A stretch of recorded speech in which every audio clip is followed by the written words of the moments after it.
Hi, my name is Stephen York. I'm the pastor of the United Methodist Church in Stonington, Maine. Does your life have meaning and purpose? I preached this past Sunday on that subject to our church in Stonington. I'm concerned that the highest priority of our lives be meaningful. So many people struggle day to day, and it is important that we understand that life is more than a struggle, that life, even within the struggle, can have meaning. Shakespeare said that life is a tale told by an idiot, full of sound and fury, meaning nothing. I don't view it that way. Jesus said that he came to bring us abundant life, and I believe that life has purpose and meaning. I trust that as you watch this broadcast, you will too find that hope and inspiration. Thank you so much for watching. I recall from English literature this morning, because in the days of English literature, when I went to high school, we studied Shakespeare. It seems as though that one of the things that was profound, that stuck with me, that Shakespeare said, that was that life was a tale full of sound and fury, told by an idiot, signifying nothing. Is that close? Yeah. And for many people today, the question of does life have purpose and meaning is essential. I think that the older that I get, the more important it is that what I do with my life brings meaning and significance. I tend to be a patient person, but I have little patience for plastic and meaningless, non-important trivia. I want my life to count for something. I have a picture in my library on a bookshelf of my grandfather's grandfather. I don't even know his first name, but his last name was McKnight. He was Scot, of Scottish descent, because his last name is spelled with an M-A-C. And I know that he was my grandfather, my maternal grandfather's grandfather, and he emigrated from Scotland. Sometimes I look at him and wonder, what would he think?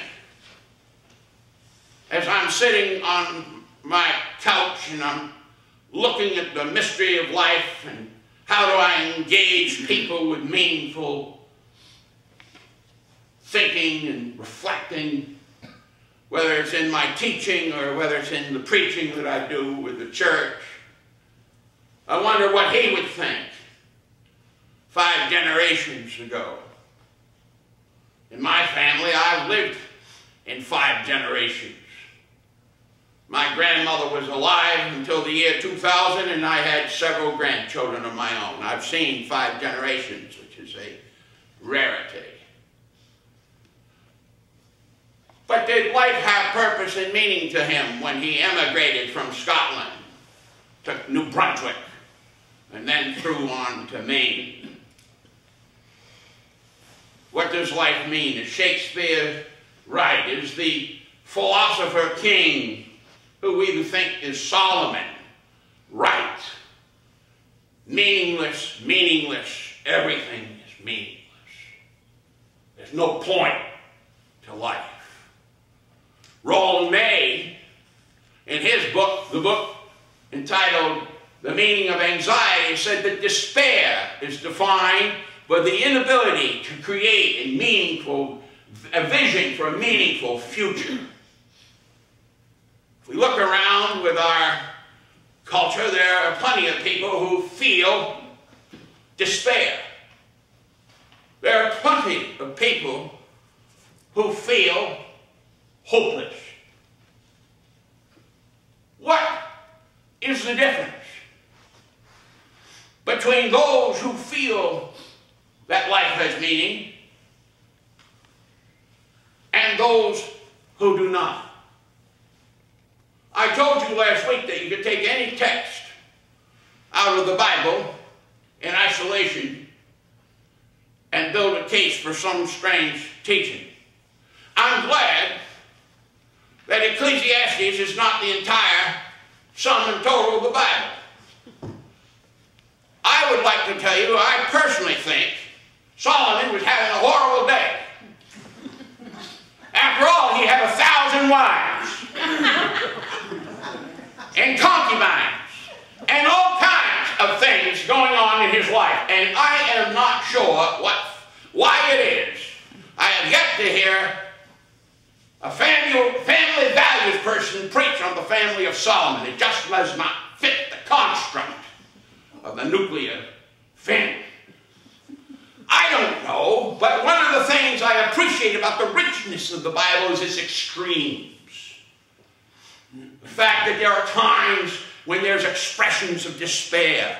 When in the 22nd Psalm, the Messiah is to say, my God, why have you forsaken me? And later on the cross, we hear Jesus asking the question, why?